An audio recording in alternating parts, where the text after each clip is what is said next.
Hey, what's going on today? Is September 29th. Got a new AP poll that just came out, AP poll for the college football season. So I figured I'd do a quick review of this, go through one team at a time, and we'll talk about where things jump out, what's surprising, what's not, what makes sense. And then we'll talk a little bit about some of the results of this past week as well. But this is Sports Truth. I'm Jordan Harris, your favorite host in the entire world. Please do like the video, subscribe to the channel. Let's go ahead and jump right into it. So Alabama jumps number one from number four. They jumped up three different spots, or jumped up three spots, I should say. Um, I don't know if y'all watched Alabama versus Georgia, but I did not expect that. I did not see that coming. I was shocked by that. Like 28-0 in the first half. It was like 28-0, 28-3 or something in the first half. I'm like, what? Did not see that coming. So does Alabama look like the best team in the country? I watched them play South Florida. I saw them struggle against South Florida. They were up 14-13 in the fourth quarter of that game. So I was thinking Alabama's just not very good this season. But then to have them jump all over Georgia like they did, it makes me say, yeah, they probably are the best team in the country. I can't be mad at them being ranked number one. It makes sense. So let's go ahead and see the next team, which is Texas, who was number one last week. They're 5-0. They're in the SEC now, which is super weird to me. I'm from Wichita, Kansas, so I'm in Big 12 country. Every time I see the Texas logo, every time I see the OU logo, it just screams Big 12 to me. So seeing SEC next to their logo is weird to me. I'm getting used to it. Even though Texas is 5-0, even though they had a good season last year, for whatever reason, I'm still just not sold on Texas. I think they had this meteoric rise that came out of nowhere that nobody really saw coming. I feel like eventually they're going to come back down to earth. That's just my opinion on it. Can you really argue against them being number two? No, not really, just based on what they did last year. And then they're coming in this year, they're 5-0, and they are beating the brakes off of some teams. Ohio State, number three. They were number three last year. They're 4-0. Not really much you could say there. It is what it is. They had a good season last year. They returned a whole lot of starters this year. They brought in a different quarterback. They haven't really been tested yet, so we'll see what happens the next few years or next few weeks. Tennessee is number four this week. They were number five last week. They are 4-0. This is the team that I would have expected to be number three or number two, just based off of how easily they've been scoring. Like, they've been putting crazy numbers on the board. So with that, I would imagine that they would have been number two or number three. Their defense looks really, really impressive. Their offense is putting up crazy numbers. Their quarterback is ultra dynamic. So I don't know, man. Say what you will, but I kind of feel like Tennessee probably should have gotten a little bit more love, a little bit more respect than they've gotten so far. Okay, let's keep on moving there. This is Georgia at number five now. Georgia got embarrassed on national television, prime time. I know they came back and they made a game out of it. They're 3-1 now. They came back and they made a game out of it, but I really believe that was mainly because Alabama took their foot off of the throttle. I don't think it was anything to do with. I don't think it was anything to do with Alabama, or I don't think it was anything to do with Georgia starting to play a better game or anything like that. I really believe it was just Alabama starting to play a little bit of out of character football, if you ask me. So I feel like if they were to play that game again, I think Alabama would beat them by probably two scores, maybe 10 points, maybe 14 points, something like that. I don't think Georgia is on Alabama's level right now. Just watching those two games, watching those two teams play four quarters, to me, the first quarter explained the truth more. I'm sorry, the first half explained the truth more than the second half. That was just my thoughts on it, my take on it. Let's talk about number six, Oregon. They were number eight last week. Oregon has not impressed like I expected them to this year. So I watched them last year, and we all know Oregon of the early 2000s, 2010s. They put a bunch of points on the board. They play real fast offense. They wear these pretty uniforms. They're just kind of flashy. Last year, they presented a different style of football that we are used to seeing Oregon play. So they played this aggressive style, smash mouth with quick outside, weapons, and they play real hard, aggressive defense too. I'm not used to seeing Oregon play like that.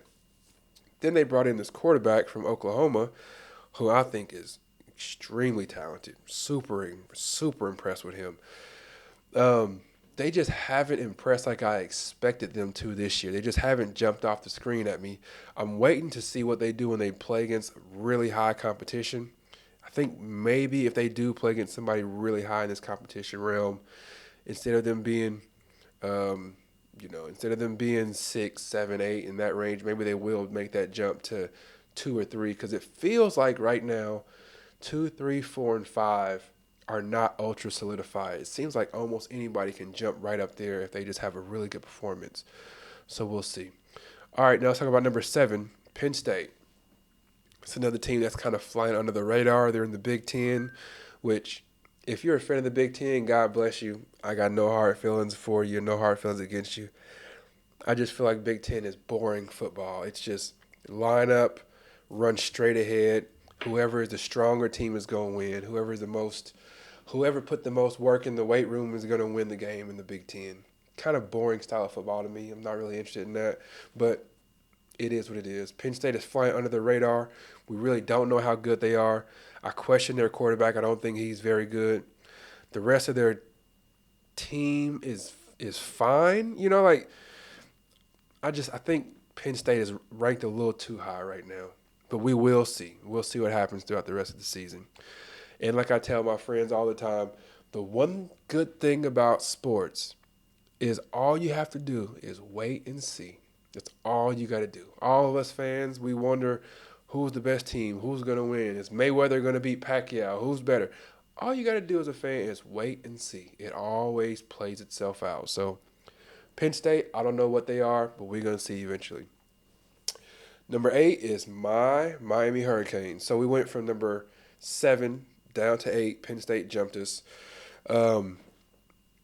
Hurricanes are 5-0. This is another team where people are squinting their eyes saying, I don't really know what they are just yet.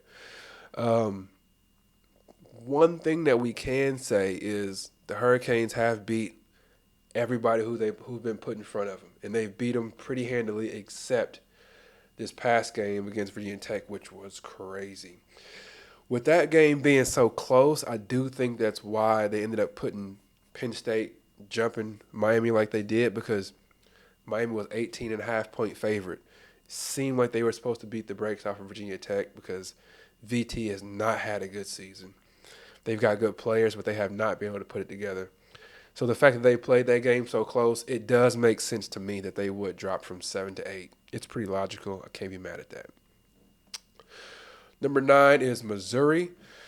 Last week they were number 11. They're in the SEC, which is it's still weird to me seeing Missouri in the SEC because, like I said, I'm a Big 12 baby. So every time I see Missouri, I still see Big 12 playing against my Jayhawks in basketball. So Missouri being number 9 is not a big surprise to me either. This is another team that I expect it to be in the top, dancing around the top 3, top 4, just based off of what they did last year and then what they brought back. They are undefeated still. They're 4-0, so you can't be mad at that. They just haven't jumped off the screen at me. Every time I watch them play, they seem like the teams they're playing against hang in a little longer than I expect. So Missouri, it is what it is. Michigan, they're number 10. They were 12 last week. They're 4-1. So this one surprised me a little bit. Once again, I'm not ashamed to say I despise Big Ten football. It is so boring to me. It's just boring. It's just line up in a power I, and you get a big burly offensive line. You get the biggest, strongest, slowest running back you can find, and give him 25 handoffs in the A or the B gap, straight ahead. That's like all they do. And every now and again they'll mix in a play action. Or we're going to fake the handoff. This time we're going to throw it deep. It's just boring football. But anyway, it won a championship last year, right? It won a national title last year. So you can't be I can't kill them too much because it did win for them last year. The reason why I'm so surprised at them being number 10, is because they have shown that they are extremely flawed as a football team. Their quarterback orgy or whoever else they want to run back there, they just don't have quarterback talent except being able to run the ball with the quarterback. Their defense still seems pretty good, um, but all they do is run. Like Michigan runs the ball like 85% of the time, which is almost embarrassing. It's working. Obviously, they're 4-1, but that one loss they had was so embarrassing that I don't know how they could still be in the top 10. I have no idea how they could still be in the top 10. If you put Michigan against a team that's big and strong, that's big and strong but athletic, like Alabama or Georgia this year, I think those teams would embarrass Michigan because they know almost every play is a run. We're going to stack the line. We're going to put 8 in the box, and let's see you run against this 8 in the box of these big, strong men who are also athletic. I don't think Michigan would have. I don't think they would have anything for Alabama or Georgia or any of the other top 5 teams. I think Tennessee would embarrass Michigan. So them being in the top 10 kind of makes me feel like they're in the top 10 solely based on what they did last year. If every team came in unranked, I don't think, because Michigan we were ranked so high at the beginning of the year. That's the only reason why they're still in the top 10. If everybody came in unranked, Michigan would not still be 10 right now. I don't think so. Number 11 is USC. They also have a loss. This one is kind of surprising to me too, being in number 11. And I'm seeing this real time. I didn't see this before. I'm seeing this real time, FYI. Yeah, USC being number 11, it's kind of surprising a little bit. They do have a loss. They're 3-1 now. They're in the Big Ten now, which is also strange to me. Their defense is a lot better than it has been. It had to be because they knew they were getting the Big Ten. And if they didn't improve their front line, their front defensive tackles and all that, they were going to get laughed out of this conference. And they'll be joining the ACC or something in the next couple of years. They knew that. So they went and spent a lot of money in the offseason bringing in these big, strong guys on the offensive line and the defensive line. Makes sense for them to do that. Their one loss this year wasn't totally embarrassing. The 3 wins that they don't have any signature wins just yet either. I do think that the quarterback they have, I do think he's pretty good.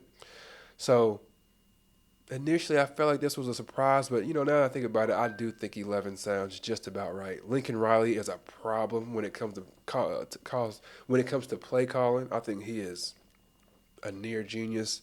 So 11, I guess that does sound about right. Let's see who's number 12. Ole Miss.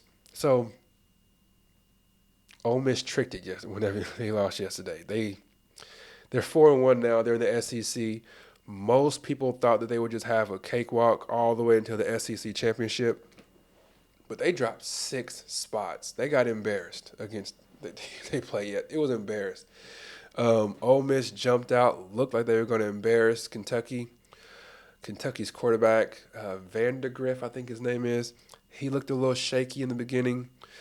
But then Kentucky played every team that they've played earlier this season. They've played them real tight. Their defense is serious. So Ole Miss jumped out, looked like they were going to try to run away with it, but then Kentucky answered them pretty quickly. And then it looked like Ole Miss was playing with a lead but expecting to lose the game. It's kind of like when you watch NBA players playing against LeBron or playing against Kobe, and you're like, we up 6 points in the fourth quarter. Eventually, LeBron going to figure out how to come back and win.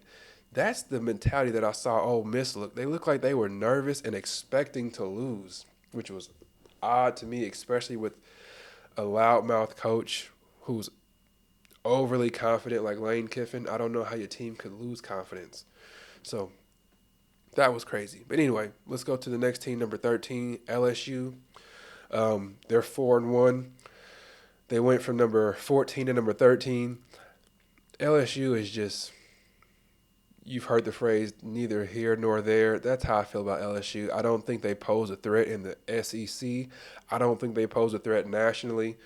They're just kind of here. Their coach is, I mean, I don't think anybody really likes their coach, but he is successful. He's had some pretty successful runs. Um, their quarterback, I don't have a lot of confidence in their quarterback.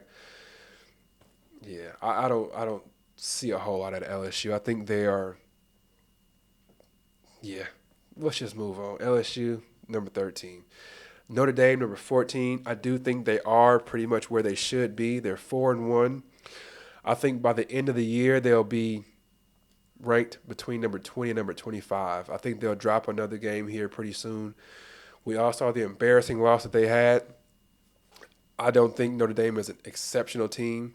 Last week they were number 16, now they're number 14, so they jumped up a couple of spots.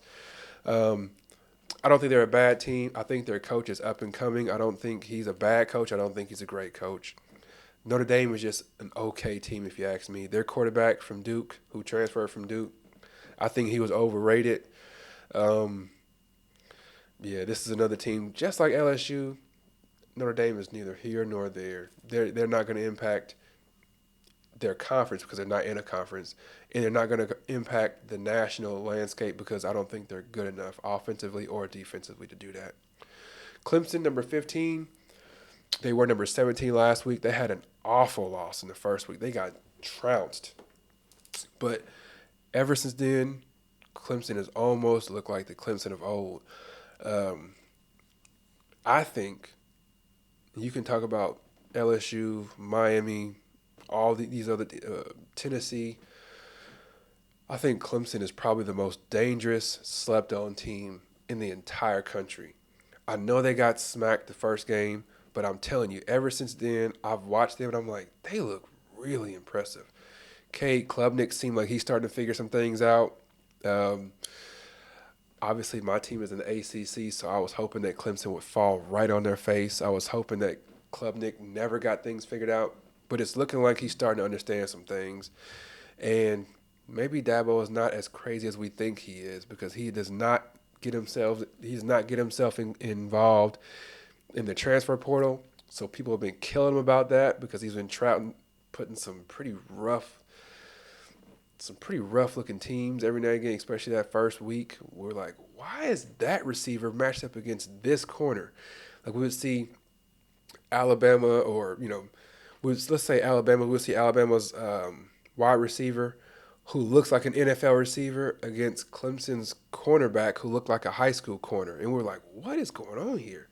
And everybody, including myself, was saying, Clemson's tripping. They got to get involved in this transfer portal. But maybe he knows what he's doing because these last few weeks has looked much better. Iowa State, let's give them a round of applause. They're still in the Big 12. They're 4-0. They jumped a couple of spots this week. Not a whole lot to say about them right now. BYU, they're in the Big 12 now, which looks weird. They jumped up 5 spots, so they're number 17 now. BYU has the same signature style football that they've been playing for years. It seems to me that they should be in the Big 10 instead of the Big 12. But whatever, it's working for them so far. They're 5-0. Congrats to them. This is one team, Utah. I'm not a gambling man. I don't bet. I don't gamble. But when I saw the upset alerts and all that stuff coming out, when I saw all the different matchups, this was the one upset that I picked. I picked one upset, and I was like, Utah is going to lose. Don't ask me how I knew that. Just not real sold on their quarterback, not real sold on their offensive weapons, not sold on their defense. And the team that I saw them playing, I'm like, they're not bad because I saw them play a few different times this season. So that was the one game that I picked to be upset. I watched Utah play twice this is the third time I've watched them play this season, and they just didn't impress me. I expect them to lose a couple more games this season. I think they'll end up like 9-3 or so. And I think by the time the season's over, they'll be between number 20 and 25. I think that's where they deserve to be. They dropped 8 spots. I think number 18 is just about right for them. Oklahoma's number 19. They're 4-1. They're in the SEC now. They jumped up 2 spots. Oklahoma is another team where I don't think that they have really any importance at all. They're not going to do anything in their conference, the SEC. I think it was a horrible decision for them to move from the Big 12 to the SEC. I think they're just going to get overlooked, overshadowed all season long. Um, Bad. I think it was just a bad decision for them to move conferences. I really do.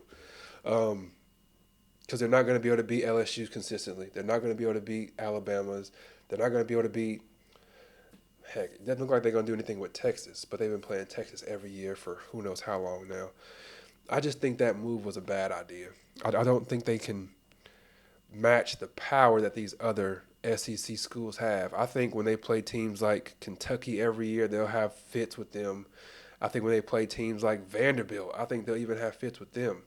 I just don't think Oklahoma is an SEC type school. They were the If you think of Big 12 football, Oklahoma fit that to a T. High paced offense, outstanding quarterbacks, spread offense, much to be desired on the defensive end. They just were the prototypical Big 12 team. And it doesn't seem like they've been able to react and switch up their roster like USC did moving to the Big Ten or like Texas did moving to the SEC, putting in all these big, strong dudes up front. So Oklahoma being number 19, I think that's just about right now. I do think towards the end of the season, they might be unranked just because of the having to go through this SEC schedule. I think it's going to be rough for them. All right, K-State, they moved up 3 spots. They're number 20 now. They were 23 last week. Will they win the Big 12? I don't think. Yeah, I don't think it's crazy to imagine that K-State's going to win the Big 12. They probably will. They slipped up and lost the game, but I do think they'll beat everybody else in the Big 12. They're able to run a high-paced offense, but then they're also able to run a power offense as well. They got a super athletic quarterback. Their running backs are crazy fast, athletic, quick, agile. They can do all. They can catch the ball at the backfield. Their special teams really good too. So I think K-State will end up winning the Big 12. By the end of the year, I think they'll probably be number 12, somewhere on the fringe of the top 10.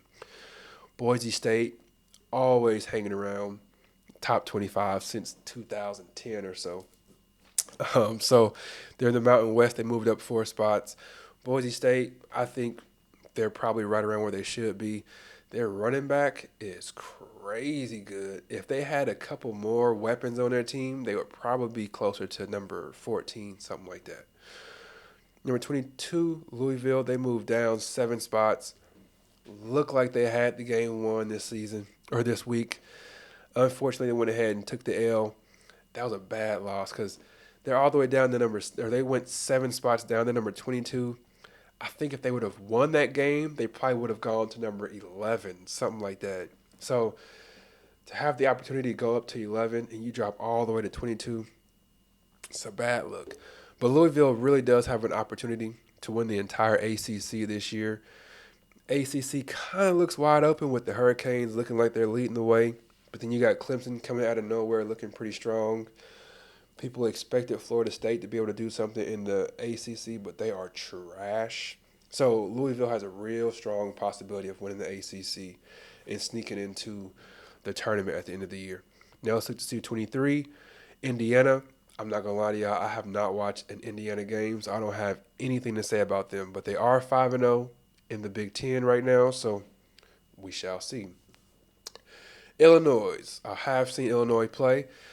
They look pretty good. I think I watched them play against Syracuse, if I'm not mistaken. They're 4-1 in the Big Ten. Took an L, dropped 5 spots. They're 24 now. They were 19. Unfortunate. I don't know a whole lot about Louisville. I don't know a lot about Illinois. I watched them play one game. I don't know too much about them. UNLV, the story of the week, if you ask me. They're number 25 now. I think it's pretty cool that they are ranked. Their quarterback leaving was crazy, though. Let me know in the comments what y'all think about the quarterback leaving. There's been all kind of discussions about that. I think it's kind of crazy that happened. But at the same time, it's kind of hard to blame them. This is business now. So if somebody owes you money and they're not paying you and the only advantage you have is to say, if you don't pay me, I'm going to stop playing. Then you kind of have to throw that card on the table, and that's obviously what he did. So can't be too mad at the guy. It's a bad look quitting on your team like that, but it's the only card he was left to play, so he played it. He also able to save himself a year because he hadn't played those. He hadn't crossed the threshold, so he's able to save his redshirt year.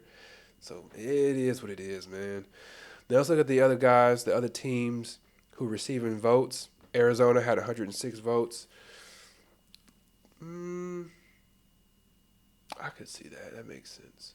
Arizona has played. It seems like every game they play is really close. They got one weapon on offense. McMillan, I think his name is, the receiver. He seems like he gets the first look every single snap. They got to do something different about that because everybody knows where they're going with the ball. It's kind of crazy. And then, like, if in Arizona, if you don't double team this receiver, they will throw it to him every time. Like, he will get. I wouldn't be shocked if one of these games this year he gets 20 plus targets. That's how crazy it is. Pittsburgh, Nebraska, that quarterback they got is crazy good. Once he realizes that he is Dylan Raiola and he's not number 15 for the Chiefs, I think he'll get even better. But it's a little disturbing watching him like wearing the same shades as Mahomes and wearing the same number and wearing his hair the same. It's just weird. He's got yeah, he needs to kind of separate himself a little bit from that. It's just a little awkward and weird to see a grown man dressing and wearing the same number and wearing the same hairstyle, and it's cool to admire somebody, but I think he's doing a little much. But that's all that I want to talk about with this. Let me know your thoughts on this. I mean, were you shocked, surprised by any of these guys or any of these teams in the top 5 or top 25 college football poll?